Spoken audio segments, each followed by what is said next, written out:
આ લીંબુનું છોડ છે.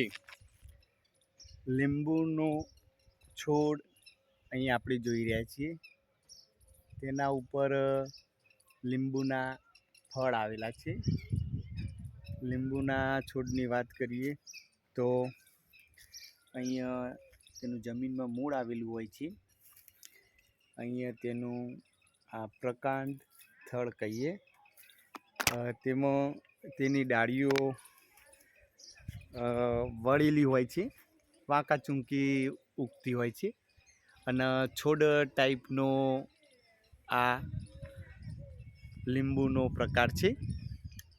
તેના પાંદડા લીલા રંગના છે અત્યારે, પણ તેની પર્ણની ખાસિયતમાં જોઈએ તો પર્ણમાં અહીં આપણે જોઈએ કે પર્ણની આગળ પણ એક નાનું પર્ણ હોય છે. અહીંયા જોઈએ કે પર્ણની આગળ અહીંયા આ નાનું પર્ણ હોય છે અને નાના પર્ણથી જોઈન્ટ આ બીજું આગળ મોટું પર્ણ આવેલું છે. એટલે બે પર્ણ જેવું આપણને લાગે. લીંબુના પર્ણની જે ડાળીઓ હોય તેમાં કાંટા પણ આવેલા હોય છે, જે લીંબુના છોડનું રક્ષણ કરે છે. અહીંયા આપણે જોઈ શકીએ છીએ કે તેના અહીંયા કાંટા દેખાય છે. અહીંયા અને કાંટા અણીદાર અને સીધા હોય છે, જે લીંબુના ફળને જ્યારે લેવા જાય ત્યારે કાંટા વાગે ત્યારે તે ફળનું રક્ષણ કરે.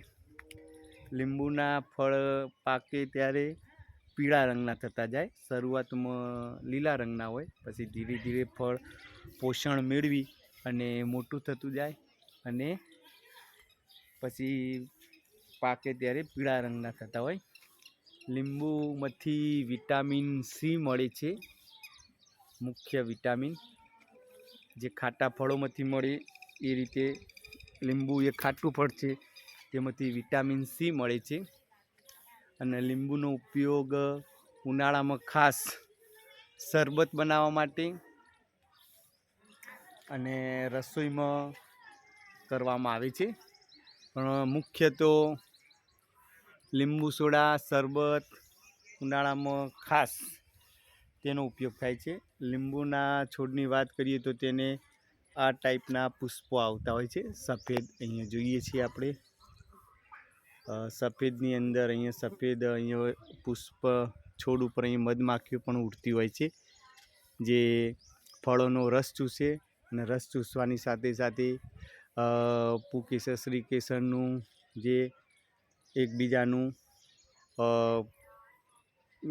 પગ દ્વારા ફેલાવો થાય અને પછી તેનું ફલન થતું હોય છે અને પછી ફળ બનતા હોય છે. અહીંયા જોઈએ કે સફેદ પુષ્પ આવ્યા છે. આપણે ફૂલ કહીશું, વિજ્ઞાનની ભાષામાં પુષ્પ કહેવાય. વજ્રપત્રો, દલપત્રો, અંદરથી પુકેસર, શ્રીકેસર ચક્ર, જે વનસ્પતિ શાસ્ત્રનો અભ્યાસ કરતા હોય એગ્રીકલ્ચર, એના માટે આ બહુ અગત્યની માહિતી થઈ જાય છે. અહીંયા જોઈએ, અહીંયા એકી સાથે 2-3 અથવા સમૂહમાં અહીંયા તેના લીંબુના ફળ આવે છે. લીંબુ એ છોડ ટાઈપનો થતો હોય અને તેનું આ રોકડિયા પાકમાં ખેતી તરીકે ઉપયોગ કરતા હોય છે, જે ખેતરમાં ખેતી કરીને તેનો પાક ઉત્પાદન કરી અને સારા પૈસા કમાઈ શકે છે. લીંબુ વિટામિન સી ભરપૂર માત્રામાં મળે છે. રોકડિયા પાક તરીકે લીંબુનો છોડ